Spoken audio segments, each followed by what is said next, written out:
Welcome to Real Talk Wrestling. That's right, we're here. Did we miss last week? No, we were here Friday last week. I'm sorry, I'm a little catching up. I'm sick, Chris. Very sick. So if you Yes. hear a cough drop in my mouth, it's not a penis in my mouth. I'm not sucking off. You know, whoever you guys think I do over here. I'm just very sick, but I'm here. Unlike Lamar Jackson, I show up to work when I'm feeling ill. Wow. Let's say Hating on Lamar. Why are we hating on Lamar? the little when it hits December, January, where's Lamar been the last two seasons? I'm asking for a friend. No, I'm asking for me. No, actually, I know where he's been. Not on the field playing. Two straight seasons in a row. When it comes December, January, he's nowhere to be found. He quits on his team. Once again, December rolls around. Where's he at? That's all I got to say. I don't know. All right, we'll see. I mean, December just started. It just started. He got his Sure money, did. so he's got no reason not to. He's got no reason to show up to work. You're right. But anyway, we're not here to talk about professional football. We're talking professional wrestling. Make sure you follow us on X at Josh Kimmel OUS at RTW Chris. Be a part of the Fins Talk Sports Network. Like, share, subscribe. We talk AEW. We'll hit on WWE once in a while, but TNA, NWA, New Japan Pro Wrestling. If something major happens, we'll touch on those. But really, this is an AEW podcast. I'm sorry, Bobby. It truly is. But we will touch on some WWE later on in the show. But we're going to open up with Dynamite. We're going to open up with the hot topic of the show. Adam Copeland. Is that the number one thing I put on there? Either way, we're going to talk about it. Adam Copeland, Christian Cage, the main event of the Collision Dynamite. They were in Canada. Edge, Adam Copeland requested this match. A lot of people mad. This should be at the pay-per-view. I like paying for my matches. I don't want to watch it for free. Why are they putting this on Dynamite? This should be a pay-per-view. I want to spend $60 and I want to wait till 12 o'clock in the morning to watch this match. What the hell's wrong with you people? What is wrong with you people? I remember at one point thinking that in the match, like, I'm glad that they gave us this one for free. I'm surprised they didn't hold out for it, but I definitely wasn't complaining. That's fine with me. If they wanted, I get it. It's because of location. They wanted to do it while they were there last night. Yeah. So AEW is known for this. They put on bangers on TV. That's what they're known for. You go over to the other side. I made this joke on Twitter. A gauntlet tag team match in WWE with like 6 teams, a gauntlet match lasts the same amount of time as a regular match on AEW. So a lot of these people are just conditioned to watch 3-minute matches. Boom. What do? They lock up. What's the next thing they do? Headlock, wrist lock, run the ropes, fall, jump over, reset, roll up. That's what they're used to. That's what they get over on the WWE. That's literally just gave you a match. As you were saying that, I was imagining that in a WWE ring, that exact match. I'm pretty sure that is the standard one right there. Every once in a while they get to flare out a little bit, but that's standard protocol right there. Now, on the other product, AEW, now I'm not a tribalism person. Trust me, I'm going to be trashing AEW most likely this entire show because they've been so bad. This Continental Red Robin tournament has been great wrestling, but it makes no sense. But back to the Edge and Christian part, we got the match. There was an F finish. We all knew there was going to be a funky finish. We all knew it. We just didn't know what was going to happen. And we get Nick Wayne's mom. Nick Wayne's, we don't even know her name. We don't know why. Nick Wayne's mom. That's her name. Yeah. Just like Trent's mom. Maybe they can form a tag team. Trent's mom. Oh, there Nick you Wayne's go. mom. The moms of AEW. They'll battle the Outcast. There you go. Yeah. I mean, then they'll create a women's tag team championship. And then they'll have a tournament for it. Tony Khan, are you listening? Write that down. Right. A tournament for another title you're going to create for one person. I love it. Anyway, what did you think about the match? Was it everything you wanted? Were you mad that it was free? Are you going to watch it World's End in like what, 4 weeks? So, what did I think about the match? I thought it was all right. I didn't know what to expect of this match. They've been building it for a while. I wasn't sure, was it going to have a lot of huge spots in it throughout the match, which it didn't. I thought maybe it would, but it felt like it was a wrestling match. I mean, it was a good wrestling match. It wasn't bad, but like in 6 months, are you going to remember this match? I don't know that I No, will. no. 3 months, I don't know that I'll remember much other than the fact that they fought in Canada. Like, that's it. I mean, that's fine, but it was all around. It wasn't a bad match. It was still entertaining. You were asking, am I mad? Is it free? I'm never mad at free matches. I will always take some free matches. AEW is known for doing that, occasionally sliding a match that you think is would be on a pay-per-view card and sticking it as a main event match on Dynamite. I kind of miss that. We used to have that every now and then. And I know we have Winter is coming. I think it's next week, if I remember correctly. For real? Yes, I think so. That's their special December Dynamite episode. And then as far as World's End goes, I don't know yet if I'm going to watch it. It all depends because remember, I told you I will be gone that week. That is the day that we are driving home, and I will be driving for probably about 10 or 11 hours that day. So we'll see how I'm feeling by the time we get home and that show starts. Yeah, I think I'll be watching because I think we will see a title change. I think the title change is coming. I do think we see a devil reveal. I do think that it's going to be the obvious. I think it's going to be Adam Cole, and I cannot wait for this title change because I don't think Adam Cole. Well, let me take that back. This whole feud is about the title. Adam Cole, when he lost, remember he was very mad. He was in a corner, acting like a baby, crying about it. MJF tried to cheer him up. Hey, look, we have ROH titles, and he threw them away. Remember? That's the last time we Yep. saw them fight. So it is about the title. So I don't think Adam Cole. Maybe I'm wrong. Maybe MJF holds this title because Adam Cole wants to win it from him.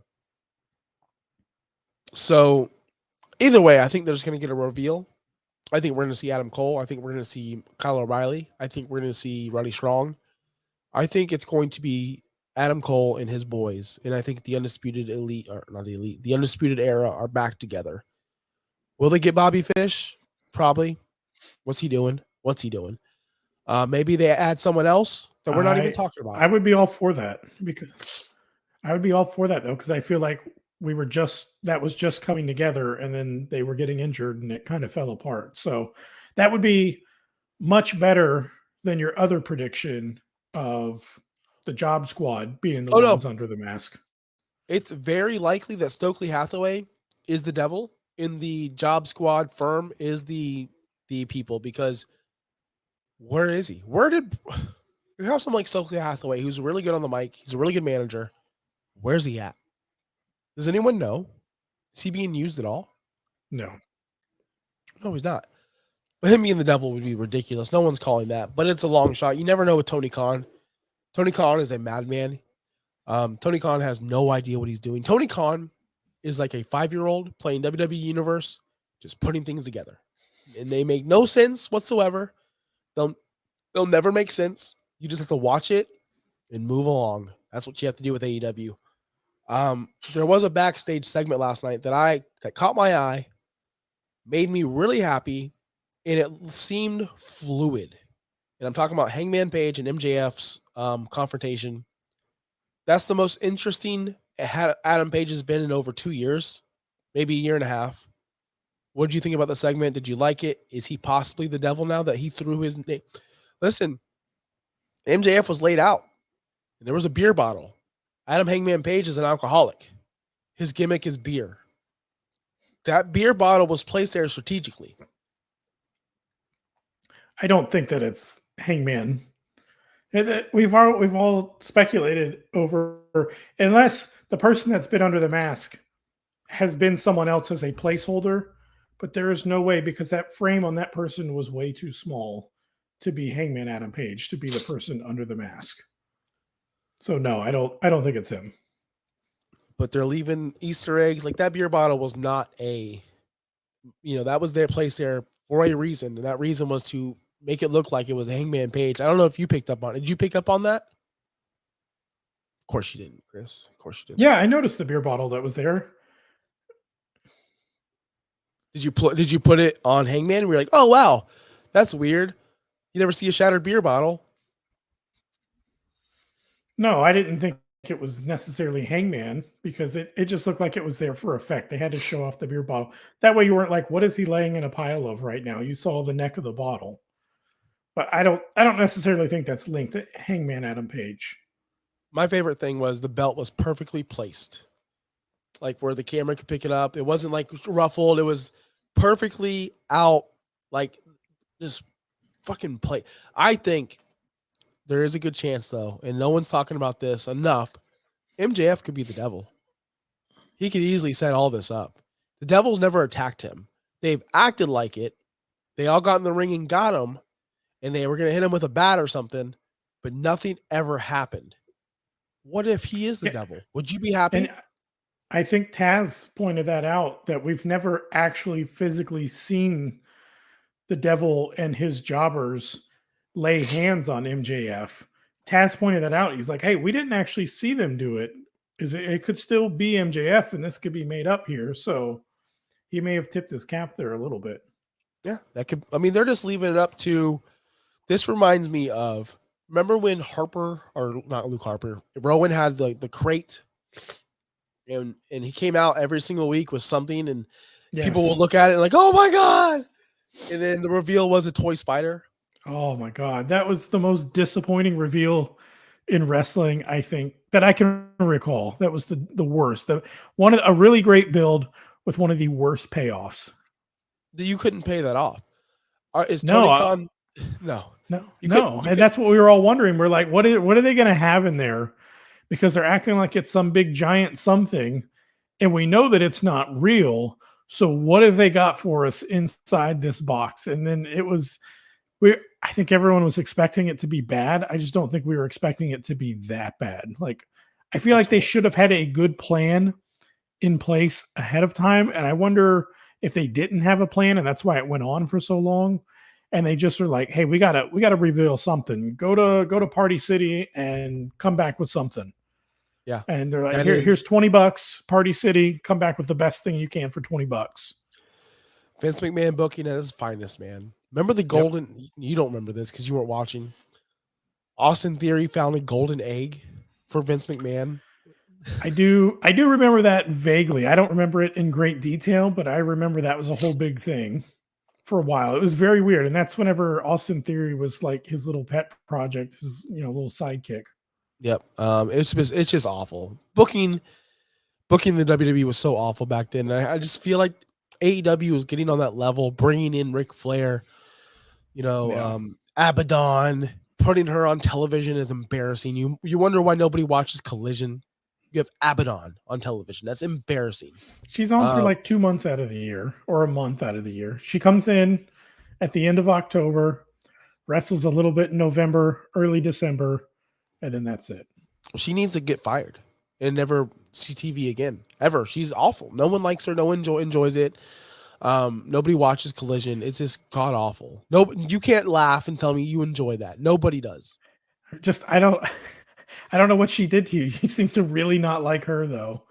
Out of all of them, she is your new what's her face? Rebel. The other one, yeah, she is your new Rebel. Now that Rebel's hasn't been around, this is your new Rebel.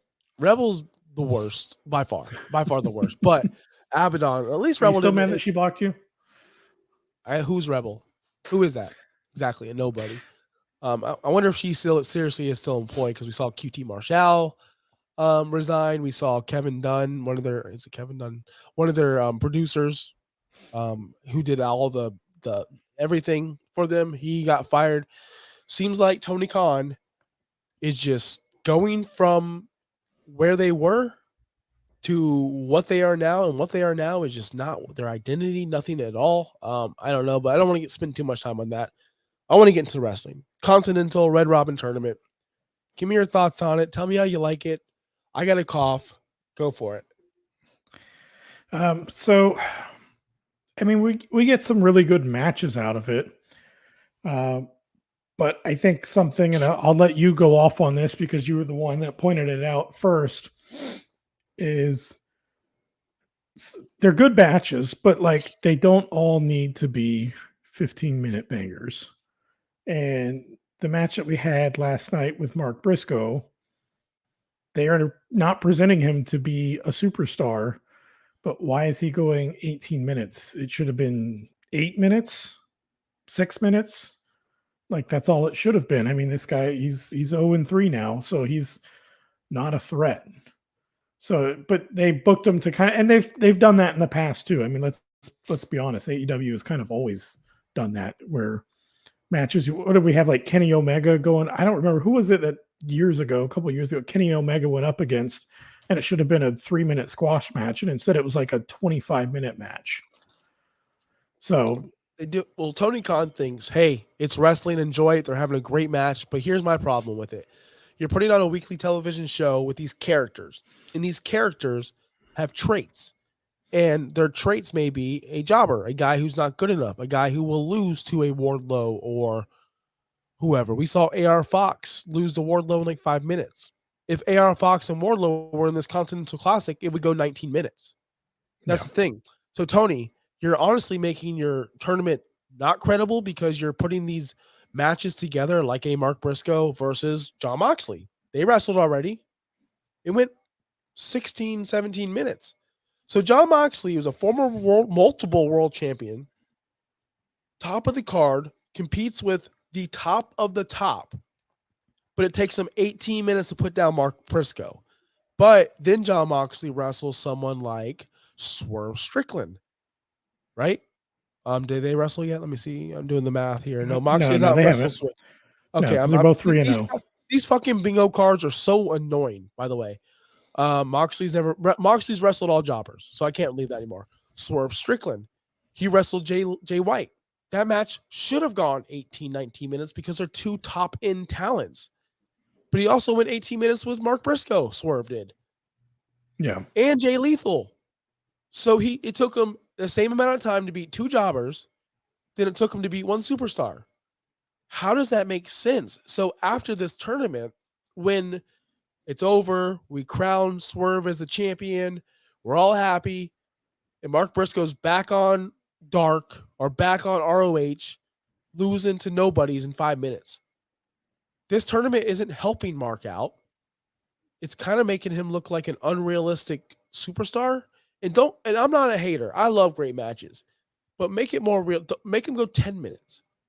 Make him go, 11. Why are we getting this extra 8 minutes of just near falls, which we know Mark should never get a near fall on Swerve Strickland or whoever he wrestles? Yeah. Unless you present him to be that way. Yes. Unless he gets and he's not.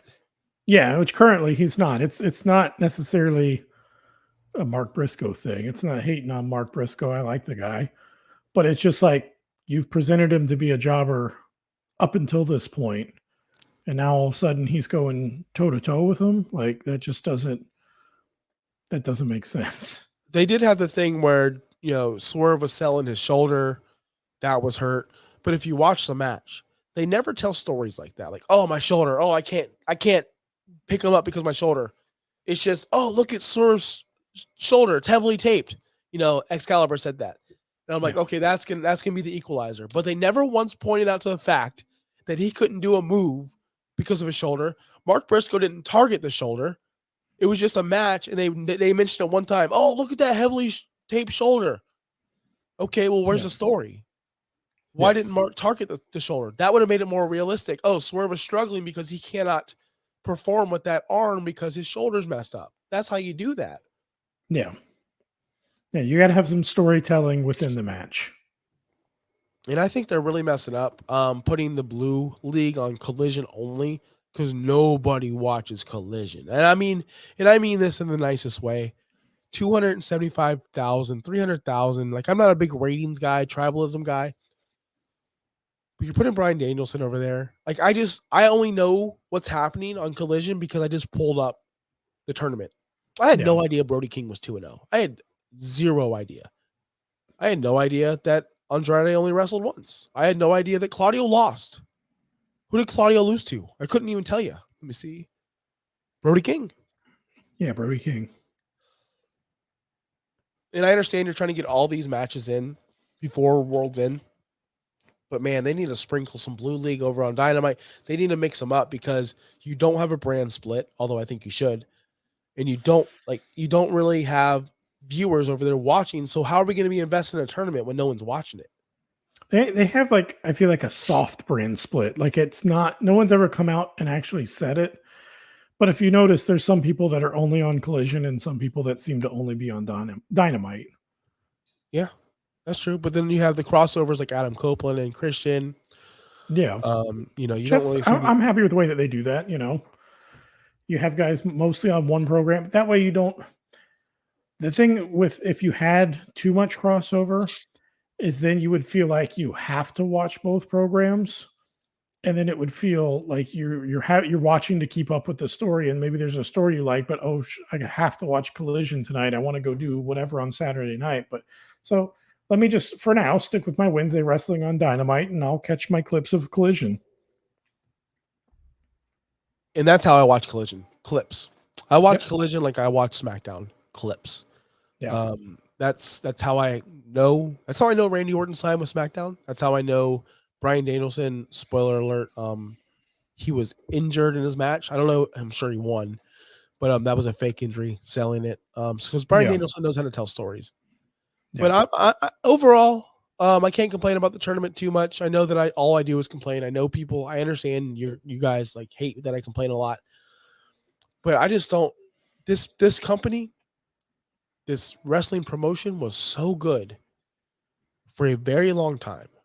It was so good. It was appointment television. It was something I had to watch. Yeah. Now by 9 o'clock, I'm just turning it off because I'm tired and I'm bored. And I don't want to feel that way anymore. I'm usually getting that way, a little fatigued by it by around 9. I'd say around 9:15-ish, because usually the 9 o'clock match is pretty decent. But usually like getting from 9:15 to about 9:50. Some weeks can be a little bit of a struggle because I don't know. It's weird. It's hard to like pinpoint or put your finger on exactly what it is, what that it factor is, but it's kind of missing it. I know what the it factor is. Stories. Yeah, you want better storytelling. There was better storytelling back then. There's no storytelling now. It was this guy versus this guy, this guy versus this guy, this guy versus. There's no story. Yeah. Do you think he's too caught up in trying to do too many dream matches and then we're not getting enough time for stories? So what happened was he's caught up in this fandom where he was the New Japan guy. He loved watching these crazy matches, no matter who's in it. He loves it. That's what he grew up on. So he's like, oh, on Collision, we're going to put Vikingo versus Commander. What's the story? No. Andrade's been there for how long? What has his story been? I have no idea. He hasn't had a story. He has a story now with fucking Lana. What's her name? Lana, yeah, CJ Perry, where, hey, I got you in the Continental Classic. What? Why would you put me in that tournament, that prestigious tournament that everyone wants to get in, and it's so important to win? That's his story. He's mad that he's in a tournament. That's his story. For a belt. Like, what is he there for then? He doesn't want to win championships. Like what? Miro has a story. His story is he hates the people that are with his wife. I don't know his story. And I honestly don't know what's happening. I still am very lost and confused why nobody understands how to book Miro. I feel like he is very easy to book and nobody can figure it out. Here's my assumption, and we're going off topic here. I think Miro is a difficult person. Sometimes you just have to look at it as this guy is hard to work with. And I don't know Miro, obviously. I never heard this. But if he couldn't work it out in WWE and he can't work it out here, maybe he's the problem. Maybe they throw ideas at him and he's like, no, not doing that. No, not doing I know that there was at one point where he did not want to lose. He wanted to protect his character was the thing that came up. But do you think it's that? I mean, would you say the same thing about Keith Lee? They couldn't keep him busy, and now he's over in AEW, and they can't seem to keep him busy either. I think Keith Lee has a health problem. I think that he's a very boring person. The way he presents himself, the way he does a promo, he acts. He's actually too smart. Great guy, right? Really smart, Yeah. really funny. But the way he talks like a not a professional wrestler. He talks like a professor. You're a 300-pound man, fucking huge, and I don't want to hear you talking about the way I talk. And you know what I'm getting at? Is he Yeah. doesn't seem. You want to talk like he's the bruiser. I wanted him to get back to the level where he was creeping up on Brock Lesnar in the Royal Rumble, Yeah. which he will never get to again. He's dead. Maybe COVID messed him up. Maybe because he did have COVID. He had that huge. He had he had that huge run in WWE for a little bit, then all of a sudden just died off. But I'm so mad right now. Can I just say this real quick on live? Go for it. My daughter, she finally got Fortnite on her tablet because Lego came out today. I don't know if anyone knows. Lego Fortnite is a big thing. Server's been crashed since 5:00. She downloaded Fortnite. This is the worst season of Fortnite ever. This is the worst season ever. I'm talking about Battle Royale. She just sends me. I have not won this season. I usually win like one match a day. She sends me a screenshot that she won, and she's like, "I'm too good." F you, daughter. I can't get a win. F you, Violet. I'm so mad right now. Like, you have no idea how mad I am because I've been trying to get wins all cutting damn. a promo against your own daughter. Anyway, yeah, well, Keith Lee. Maybe he's the problem. We don't ever look at that. We never look at maybe the wrestler's the problem. We look at that for CM Punk. Why don't we look at it for other guys? They're just not the ones talking. Just because he's a lot more vocal. He's a lot more front and center and stuff. And these other guys, we just don't hear anything of. They're a lot quieter. But it's possible. That could be the thing. Maybe they want to put Muriel in some stuff and they wanted him to lose some matches. And maybe he's just saying, no, like, I don't want the Miro character to lose anything. He needs to just win. And they're like, okay, but you can win a lot, but maybe you need to lose every now and then. And maybe he's just saying no. It's either win or nothing. And they say, okay, well, we'll see you in 6 more months. Yeah. So if that's the case, then I get it. I just feel like his character is just, I don't know. He was on fire. I'm still upset that Rusev Day was red hot and then just got killed by Vince for no reason. No real reason. Vincent make him pal. It wasn't Vince's idea, pal. Yeah, I know why I did it. It wasn't a real reason though. I'm so sorry, guys. Our last topic of the day is going to be more. I understand I put Mercedes watch on the list, but it's more of jumping ship.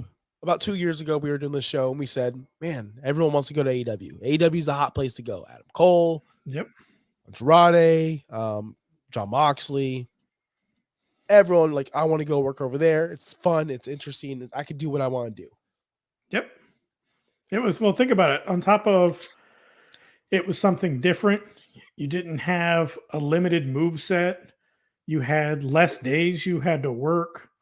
Yep. You had, instead of a boss that was, everyone was walking around on eggshells, you have this guy that's just like everyone seems to like working for him. So yeah, it made a lot of sense back then that people were jumping ship. But go ahead. I see where you're kind of taking this. Go ahead. So now we have the situation where people are disgruntled in AEW. We have Britt Baker tweeting MJF so many minutes on promo time. This person, me, 0. And you have other wrestlers. You have Thunder Rosa coming out saying stuff in the past. You had so many people coming out. Matt Hardy and Jeff Hardy. I listened to that podcast. I listen to the Matt Hardy podcast every single Friday. And I heard it before the reports came out. Jeff and Matt are both very upset with the way they're being used and used on television. Now, I get their situation because Jeff Hardy and they were put in a big spot to win the tag titles. They were going to win the tag titles. And all of a sudden, Jeff decides to be an idiot. Yep. I get that. And honestly, they don't need to be on TV. But that's just another thing. They're treating these veterans and other people like they're useless. And ever since Cody's left, that's kind of the MO over there. If you're not Orange Cassidy, if you're not one of the boys, if you're not one of Tony Khan's favorites, you're not going to get TV time. You have a lot of like the CM Punk situations. You have fights in the locker room. You have tribalism with Britt Baker creating her own little girls back there. It's just a whole disaster. And it could all be avoided because of one person. And that one person doesn't have the balls to say anything to his employees because he's a fanboy. He's a mark. MJF said it best. He's a fucking mark. No. Tony Khan. So why would someone of the mega star power of, look, I love Mercedes as a wrestler, and I think she's great. She's probably the best women's wrestler. That's an understatement, but yes. She's probably the best women's wrestler in the world, by far. Why would she want to go to a place that is sinking? I'm sorry, I love AEW, but they are a sinking ship. They are a sinking ship, Chris. And I know you don't want to admit it, but I know you see it. They are on the decline. They are on the TNA stage of, wow, they're going to be on at 10 o'clock at night on FS1. Not even FS1. They're not even good enough for that. Who knows where they'll be? Why would someone like Mercedes want to go over there when the grass is so green on the other side right now? And I'm just going by perspectives. Cody Rhodes left. He's a top babyface. CM Punk left. He's bigger than he's ever been over there. You look at Jade. She's done nothing. But right now, more people know Jade Cargill than they ever knew her back in AEW. More people know her. More people have seen her than they ever have in her big run in AEW where she had zero stories. Zero stories. What was her story? Nothing. Yeah, she was dominant, but not a real. There wasn't much depth to her story, just that she was a big, dominant champion. But I think, as far as it goes, and looking at where does anyone want to go, I understand everyone. A Tony Khan led AEW is better than a Vince led WWE as far as work environment, right? Yep. But a Triple H led WWE is probably better than the Tony AEW right now. Yep. And because now you can be, for these people like Cody, especially, Cody didn't want to be a big fish in a medium pond. He wants to be the big fish in the big pond. Jade Cargill, it makes sense. She seems like she wants to build her own personal brand as well, to where when she's done with wrestling, she's got her own personal brand. Like that, the WWE style fits what she's going for better. So I get it. I'm good with it if people want to move. There's certain people that I don't want to ever see move. But I understand it. Like, I get it. So someone like Mercedes, who is all about herself, let's be honest, she's one of the most conceited people in the world. I'll say that. When you buy, and I've never done this, I don't buy people's autographs. I don't care about that stuff. But when you buy a photo session with Mercedes, you have to stand like 6 feet away. She's such a little bitch to everyone that she ever meets. Like, I see it. I know she sucks. Like, I know she sucks. I understand that. She sucks. She's not a good person, but she's a great wrestler. And that's why I like her, because she's really good at her craft. She really takes it seriously, and she takes chances on herself. So why would she want to go to a place? Let's be honest. They stick her on Collision. She's really going to perform for 2,700 people. Is that something you think Mercedes is going to do? There's no way in hell. She's going to want to go over to the E with her friends Bailey, and perform with a big audience on WrestleMania, going overseas. Like, yeah, AEW had Wembley once. Like, I looked at all-in tickets. So many tickets available. They're not going to sell as many tickets. They may sell half the amount. They may sell 20,000 this time. I don't see them selling that much. That was a once-in-a-lifetime thing where they'll never, ever come close to again, which is fine. They're only a 5-year company. Like, they shouldn't even be doing the stuff they're doing now. You don't think they'll get even close to what they had before? No. If you look at the trends everywhere they go, Arthur Ashe Stadium here in New York, not here in New York, but in New York, in the States, they sold that place out for the first Grand Slam. Second Grand Slam, a little bit less. Third Grand Slam, I mean, come on, it was embarrassing. So they drive people away. You know why they drive people away? Because it's not good. It's not good. AEW is not good right now. It's just not a good product. It's just the way it is. No.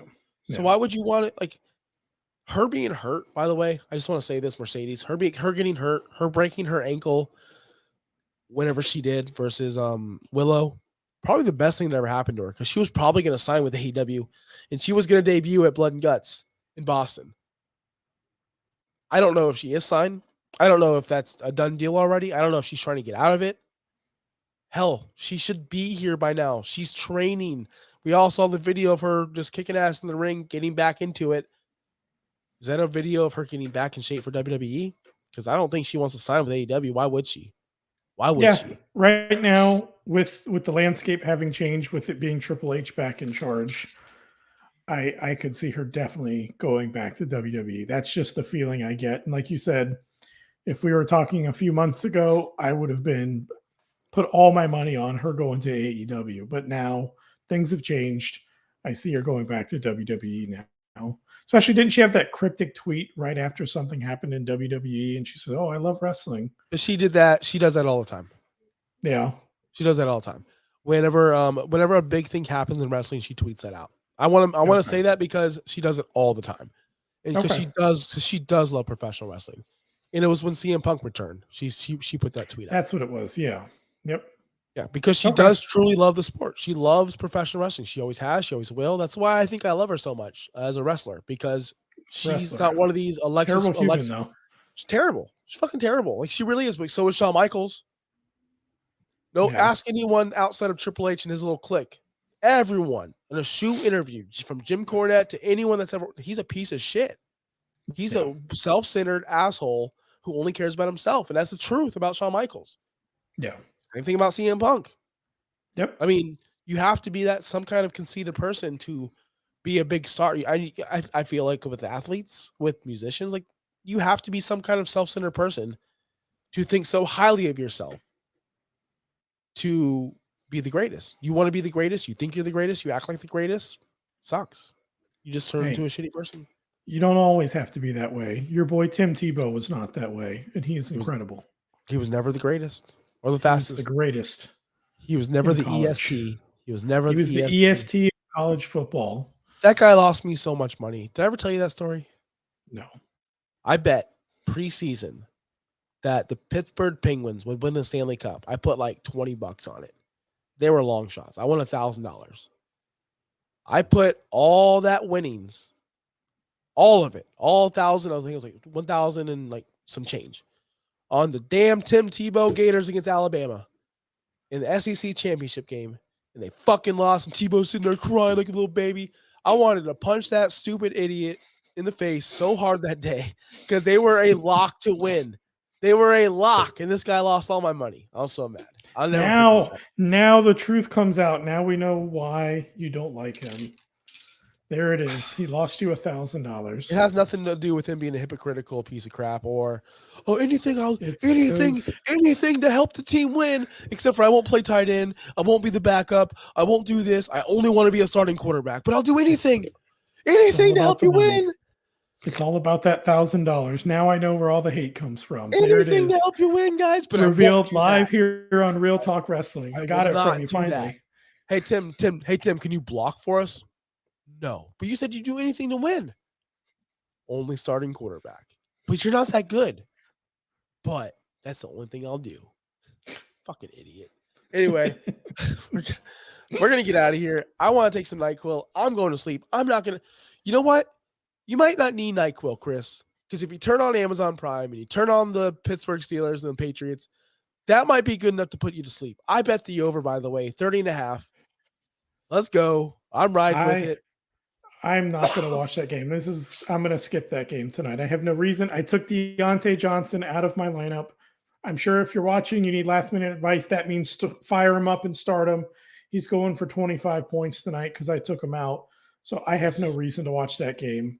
I'm going to find something else to watch tonight. If you want more fantasy advice, make sure you tune into this network, OUS Fantasy. I'm here Tuesdays at noon. I'm here Wednesdays. I was not here last night. I was sick. I shouldn't even be here tonight because I'm fucking sick. But I'm still here because I'm not Lamar Jackson. I do my job. And I'll be here tomorrow at noon talking Dynasty Fantasy Football. So good gracious. I hope I get better. Follow us on X, RTW Chris. Follow me at Josh Kimmel OUS, where I defended Mike Evans, and I do believe he's a first ballot Hall of Famer. He's one of the greatest wide receivers in our generation. It is a Yeah. damn fact. It is. And I'm sick of all you haters. I was surprised to see that face turn on Twitter from you. No, he's been fun fact, and then I'll get out of here. I've been playing Dynasty for a long time. He was my number one prospect coming out of that class. And I said, Johnny Manziel is not good. Mike Evans is great. And that's why Johnny Manziel is going to get drafted. And I stood by it, and I was right. Mike Evans, you made me a lot of money throughout the years. I love you. I'll never hate you. You're one of the greatest of all time. We're going to leave it at that. Chris, anything else before we're going to get out of here? Oh, we need some good wrestling to close out the year, Tony. We need a good winter is coming and a good World's End. Yes. Get some stories going. Let me see if I can do this right. Peace out, guys. Hold on.